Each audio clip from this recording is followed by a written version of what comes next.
Bom dia. Posso dizer uma coisa: o mate está correndo solto aqui, correndo de mão em mão, da direita para a esquerda. Eu matei solito, mas enfim. Eu tomei uma resolução de fim de ano. Eu tomo mate todos os dias pela manhã, há muitos anos, há muitas décadas. E decidi o seguinte, que eu vou parar com mate. Esse ano não tomo mais mate pela manhã. Só o ano que vem. Piadinha boba, piadinha besta.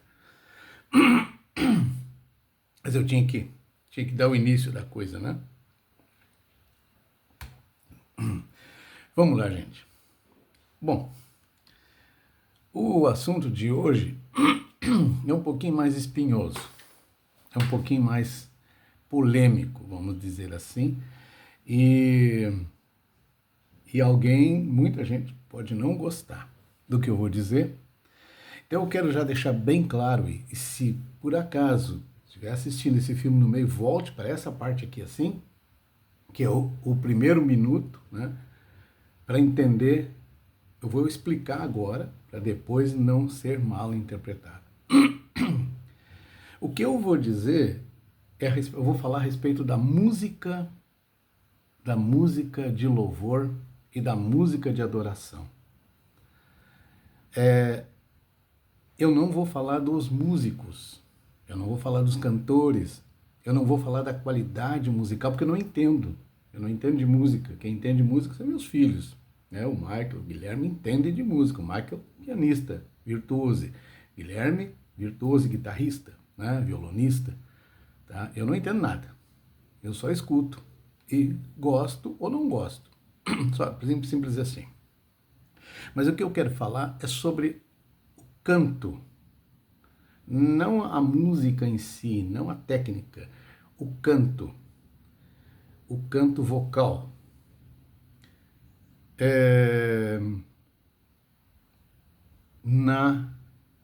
Na adoração, ali dentro do momento de congregação, no momento de adoração, no momento de louvor. Então, vamos separar, eu vou falar sobre Israel, sobre o tabernáculo. Haviam dois tipos de cânticos. Nós vamos encontrar esses cânticos no livro de Salmos. Tem outros livros também em que a poesia também é cantada. Aliás, a própria Torá, o Pentateuco, os 5 livros de Moisés, eles foram escritos para serem cantados. Vocês sabiam disso? Eles não foram escritos para serem lidos mentalmente. Pelas leis haláquicas, né? Haláquicas vem de halachá.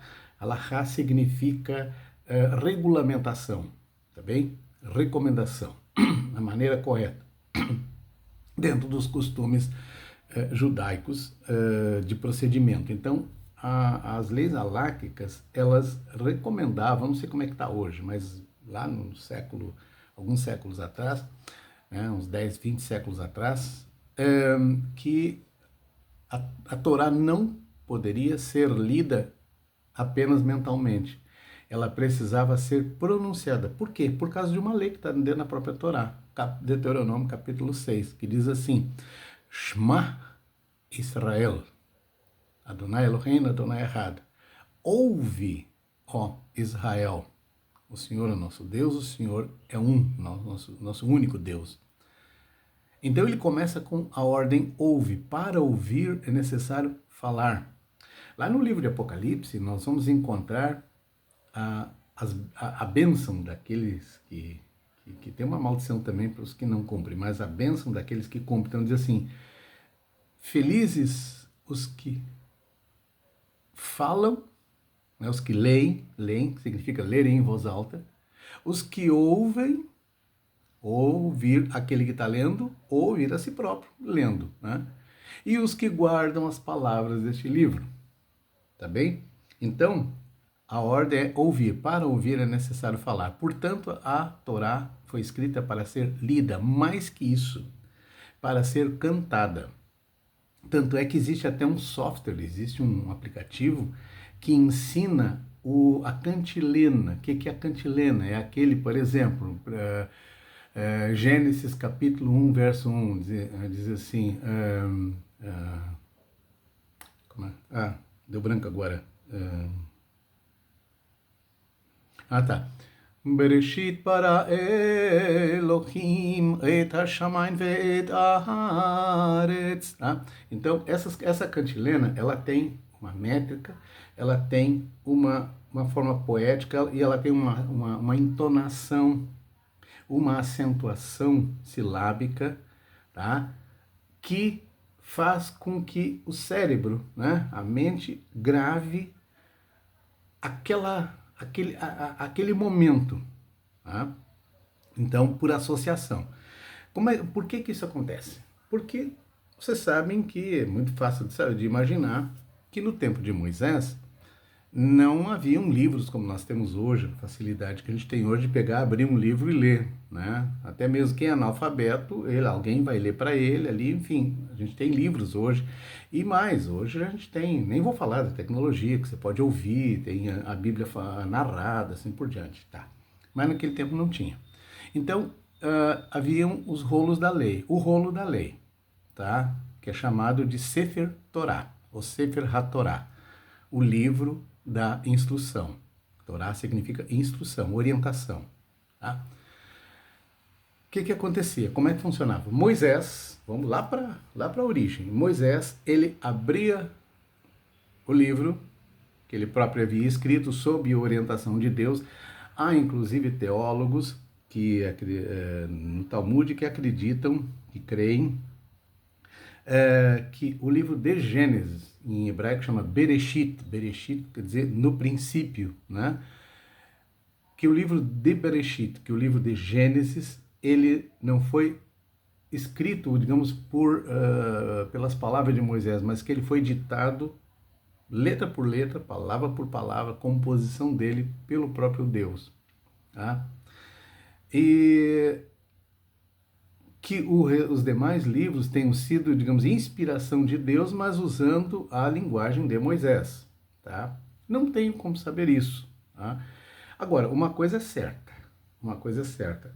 O livro de Bereshit, tá? Como os demais livros, eles são muito misteriosos, não misteriosos no sentido assim de absurdo, mas misteriosos pela sua composição. Vamos começar pelos códigos da Bíblia, que muitos teólogos, isso na verdade não existe, não existe, então vai fazer conta. Então vai ler hebraico. Então pega uma Torá e começa a contar 49 letras, pula você vai encontrar palavras, você vai encontrar texto, você vai encontrar um monte de coisas ali. Você vai descobrir que lá no Números capítulo 19, tá? Existe uma palavra que ela é, que fazendo essa conta do início, aliás, do lado último de Devarim, que é Deuteronômio, do primeiro de Bereshit, que é Gênesis, vai conta 7 letras, pula 1, 7, pula 1, 7, quando chegar lá no meio de Números, tá? Vai aparecer o tetragrama sagrado. O tetragrama sagrado, Rei Vav Rei, o sagrado nome do Eterno, o sagrado nome do Altíssimo, bendito seja. Tá? E o que significa que Deus é o centro da Torá, que Deus é o centro da Bíblia. Tá? Então, esse é um só dos códigos. Tá? O que significa o seguinte, ela foi, voltando então, que ela foi escrita para ser cantada. Então, Moisés, vamos começar. O que Moisés fazia? Ele abria o livro e separava um capítulo, tá? Uma parte. E ele lia para Josué. Josué saía com o livro e repetia para os príncipes, os anciãos, os chefes de tribos e tal. Cada chefe ia para o seu clã e repetia aquilo que tinha ouvido. Isso era memorizado. Como é que acontecia? Moisés fazia a leitura cantada, porque a gente memoriza muito mais fácil aquilo que é cantado. Tanto é que tem, hoje, né, é comum nas escolas, especialmente no terceiro ano. Aliás, o professor que instituiu o método de ensinar, que popularizou, vamos dizer assim, o método de ensinar cantando no terceirão para os vestibulandos, é o meu querido e grande amigo, professor Pachecão. Né? Então, ele ensina física, eles ensinam biologia, química, qualquer um cria verso tal, porque o aluno ele consegue, ou torna divertido, ou torna, enfim, a música bate lá no fundo e carimba ali na mente, carimba no cérebro, claro que eu estou falando em metáfora, tá? Carimba na mente a informação. Então, Deus ensinou esse método. Então, eles cantavam. Moisés cantava para Josué. Josué cantava para os príncipes cantavam para o povo, e cada chefe de tribo, cada pai de família cantava para os seus filhos. E mais, como era um trecho relativamente breve, a Torá era lida 3 dias por semana. Terça, quinta e no Shabat. No Shabat era feita uma revisão daquilo que tinha sido durante a semana. Então, terça e quinta é até hoje, nas sinagogas, a principal leitura da Torá, do trecho da Torá. Muito bem. Então, o que acontece? Eles saíam dali cantando em coro essas canções, cantando em coro a palavra de Deus. A palavra de Deus, ela era cantada. A palavra de Deus, ela era cantada, ela era embalada, tá? E mais uma coisa, vocês acham que era cantada ali como um canto gregoriano, aquela coisa lamoriosa, aquela coisa solene? Não. Havia solenidade, mas na alegria existe solenidade também. E as crianças cantavam dançando de roda, cantavam brincando, cantavam subindo o morro. O livro de Salmos, ele é cheio de canções. Quando você lê ali, canção, Salmo de Ascensão. O que é ascensão? Ascensão é quando eles subiam para Jerusalém. Jerusalém, mesmo que você venha de uma montanha e desce, que seja mais alto que Jerusalém, ainda assim você diz que está subindo, é chamada Aliá. Então, nas Aliot, na Aliá, na subida para Jerusalém, para as grandes festas que vinham judeus de todas as partes, vinham israelitas de todas as partes do reino, né? Se reunir nas 3 grandes festas de Jerusalém, Yom Kippur, Shabat, Festa dos Tabernáculos, né? Que é Sukkot. Então, eles vinham cantando, as famílias vinham cantando em procissão, por isso que é chamada de Salmo de Ascensão, aqueles cortejos de pessoas e famílias. No Novo Testamento, Jesus participou de um desses cortejos no período da Pessa, da Páscoa, foi quando ele se perdeu dos pais não, os pais o perderam, né? Descobriram que ele estava lá no templo dando aula para os rabinos, né? Então, eram canções, e as canções ensinavam. Tanto é que Deus diz, e as inculcarás no coração dos teus filhos. Como é que se inculca? Inculcar significa assim, ó, repetir até que aprenda. Isso era cantado. Essas eram as canções. Agora, se vocês imaginam que havia um tenor, um barítono, que haviam luzes de palco, cenários, voltinhas, bordejos, sei lá que nome se dá para aqueles volteios, não sei o que. Me perdoe, eu não tenho nem talento para repetir isso.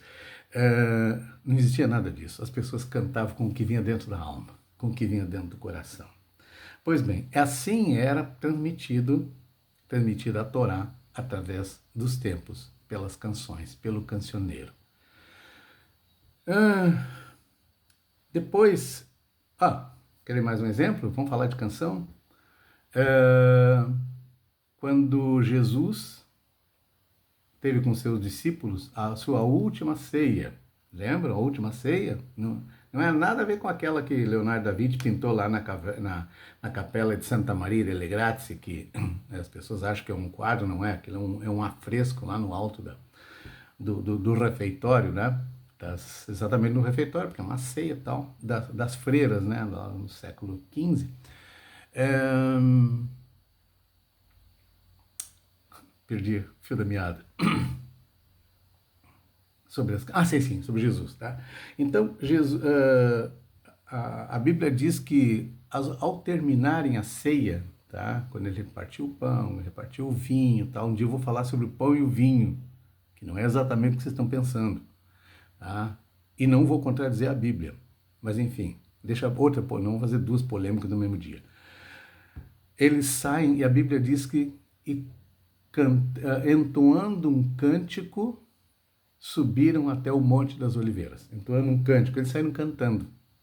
Aí a gente imagina o seguinte, nossa, ali logo em seguida ele seria preso, ele seria torturado, ele seria crucificado, seria morto.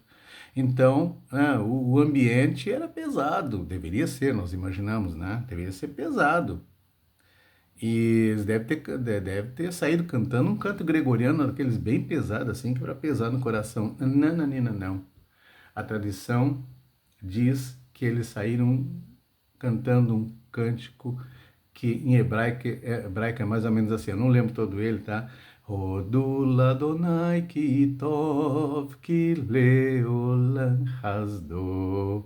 Hodul Adonai ki tov ki leolam hasdo. Hodu, hodu, hodu, hodu, hodu Adonai ki tov. E aí continua, quer dizer, era um cântico de alegria, era um cântico de regozijo, um cântico de fim de festa, né? O pessoal sai, tinha tomado um vinho, e era vinho, tá? Tinha tomado um vinho, saiu alegre, saiu cantando, saíram cantando. Amigos que saem cantando numa festa, eram amigos cantando em uma festa. Apenas Jesus sabia o que iria acontecer. Aí, essa oração, ela tá inclusive no Sidur. Na verdade, é uma oração extensa, né? Render graças ao Senhor, porque a sua misericórdia dura para sempre, né? O Senhor é bom e a sua misericórdia dura para sempre. E assim, ela é uma antífona. O que é antífona? Antífona é quando o mestre de canto, ou o menestrel, ou o sacerdote, no caso não era o sacerdote que cantava, era o Razan, o cantor, ele canta uma estrofe e a congregação repete. Muitos inários de igrejas, ou alguns inários de igrejas, tem lá no fim do inário as antífonas, né, que é no chamado canto responsivo, onde um membro que está lá na frente conduzindo, o maestro, ele canta um trecho e a congregação responde outro trecho. Os salmos são antífonas, tem muitos salmos que são antífonas, tá? Então, essa canção, Hodul Adonai Kitov, né? Porque o Senhor é bom, ele é uma antífona, é um canto responsivo, né? Então eles saíam cantando, um dizia Hodul Adonai Kitov, e todos respondiam Ki leolam hasdo, e aí em coro Hodu, Hodu, Hodu, Hodu, Hodul Adonai Kitov, e aí segue. Muito bem. Então é um cântico de alegria, não havia um cantor fazendo voltinhas, apenas um mestre de canto, ou seja, alguém que conduzisse o canto e os outros repetiam e todos cantavam de coração alegre. Aí, lá na Idade Média, era assim, o princípio do cristianismo era esse espírito. Claro que haviam também cânticos de adoração. Esse é cântico de louvor. Havia um cântico de adoração, ambos são de adoração, mas um é com o coração mais alegre, outro é com o coração mais contrito, tá? Que eram alguns salmos, né? Por exemplo, o Salmo do Bom Pastor é um louvor, né? O Salmo 91, ainda que 1.000 caia à minha direita, 1.000 caia ao meu lado, 10.000 à minha direita, tal, isso é um cântico de louvor, quando Deus está sendo exaltado, enaltecido. Mas existem cântico de contrição, aquele salmo de contrição que, por exemplo, Deus meu, por que me desamparaste? É um cântico de contrição. Então, é evidente que o cântico de contrição, a forma de ser cantada também é diferente. Mas o cântico de contrição, ele é muito intimista. Ele vem muito do coração. Ninguém pode chegar lá na frente e dizer o seguinte, agora chore, agora se derrame. Não, ele tem que sair do coração a contrição. É como a pessoa está se sentindo, né? Pedro dizia o seguinte, vocês estão alegres? Cantem louvores, né? Estão tristes? Façam oração, mas cantem também cântico de contrição. Ou seja, o Salmo ele tem receita para todo mundo ali.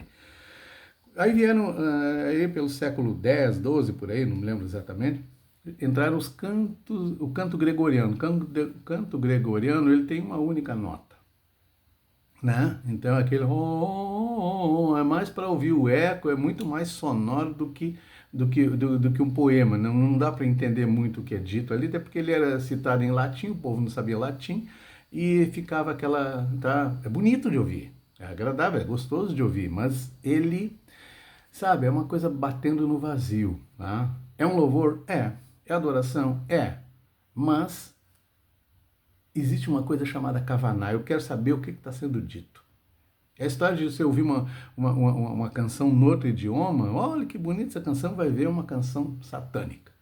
Então você tem que saber o que está sendo dito. No louvor a Deus, a mesma coisa. Jesus diz que nós devemos adorar a Deus de todo o nosso corpo, de toda a nossa alma e de todo o nosso entendimento. Porque enquanto eu não entendo o que está sendo dito ali, aquilo não faz sentido nenhum. Voltando, andando um pouco mais, tá? Nós temos depois, evolui o canto religioso, mas até então haviam dois tipos de músicas no mundo. A música religiosa, a música sacra e a música profana. Ou seja, aquilo que não era religioso, aquilo não era de Deus, era do diabo. Não é bem assim, mas esse era o entendimento da igreja naquele tempo. Foi evoluindo, evoluindo, até que veio a reforma protestante, a reforma de Lutero. Lutero, então, ele levou o canto mais poético para dentro da igreja. Então, já haviam os corais, já muda de figura, já muda o sistema. Então, o coral cantava. Né? Ainda não era a congregação, era o coral que cantava. A congregação, a princípio, não sabia cantar. E ao longo de vários séculos, a congregação nunca cantou. Eram sempre os corais, eram os músicos da igreja, era o cantor, era não sei o que, o pianista, então, eram os corais que cantavam. No século XIX, com o surgimento das igrejas reformadas, começaram a aparecer os quartetos. Mas é interessante que quarteto era música de bordel.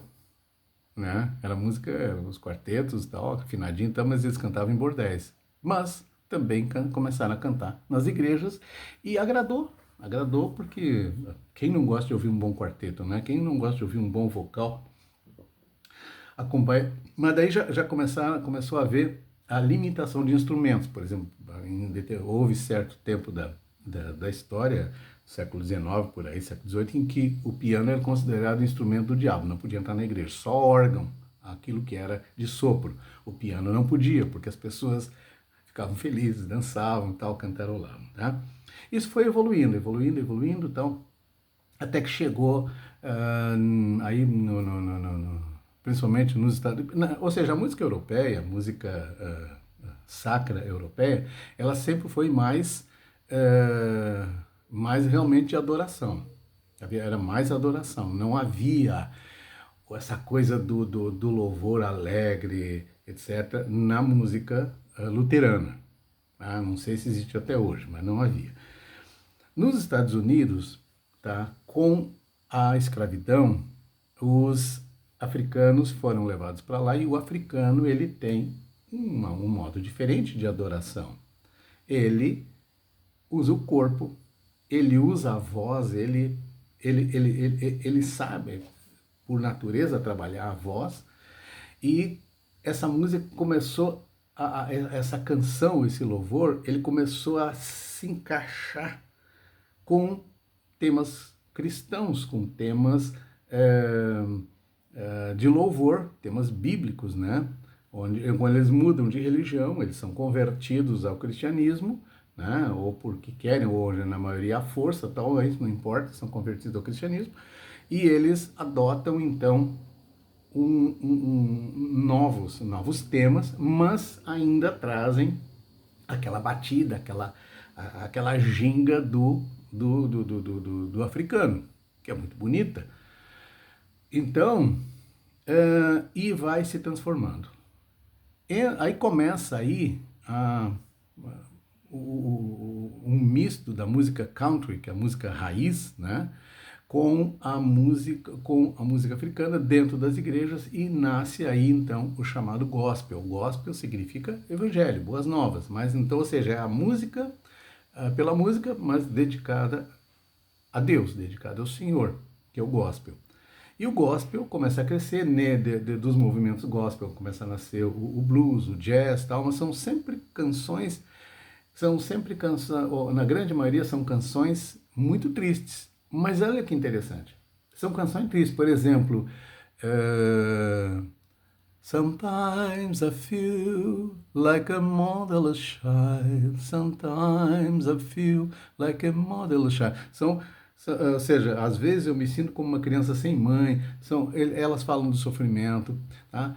Existem canções que eram entoadas, por exemplo, nos campos de algodão, nos campos de plantio, né? Para manter o ânimo, para se manterem de pé trabalhando, eles ritmavam as canções. Então tem aquela batida ritmada, né? E isso foi trazido para a religiosidade, quer dizer, eram canções de esperança, de alívio, dizendo o seguinte: olha, hoje eu estou sofrendo, mas o meu Salvador virá e ele vai me tirar daqui. Isso era o corpo trabalhava junto com a voz, trabalhava junto com a mente. Era uma coisa muito intensa e todos cantavam. Era um coro, eu não estava lá, mas a gente sabe, né? Era um coro ah, ah, que animava no meio da sofrida, no meio do sofrimento, tá? Segue-se, aí entra depois com cantores americanos, com o advento da televisão, com o advento do rádio, dos discos e tal, entram cantores, e o cantor que popularizou a música gospel, embora a grande maioria que bailava nas canções dele não sabia, sabe-se hoje, mas não sabia na época, foi Elvis Presley, né? Tem uma música, por exemplo, dos anos 70, chamada The Rivers of Babylon. The Rivers of Babylon. La, la, la, la, la, la, la. São três irmãos, são três afro-americanos que cantam, não sei se são afro-americanos ou são africanos mesmo, não sei. Mas eles cantam essa música, nos rios da Babilônia, né? Se não sentavam, é um salmo, né? Então, e as pessoas cantavam uma baladinha, tal, nem sabia que estavam cantando. É uma música de louvor, tá? Ok. O tempo foi passando, tá? E esse gospel, essa mistura do jazz, né, com como é que chama, dissonâncias, a coisa mais livre, aquela coisa do inesperado na música e tal.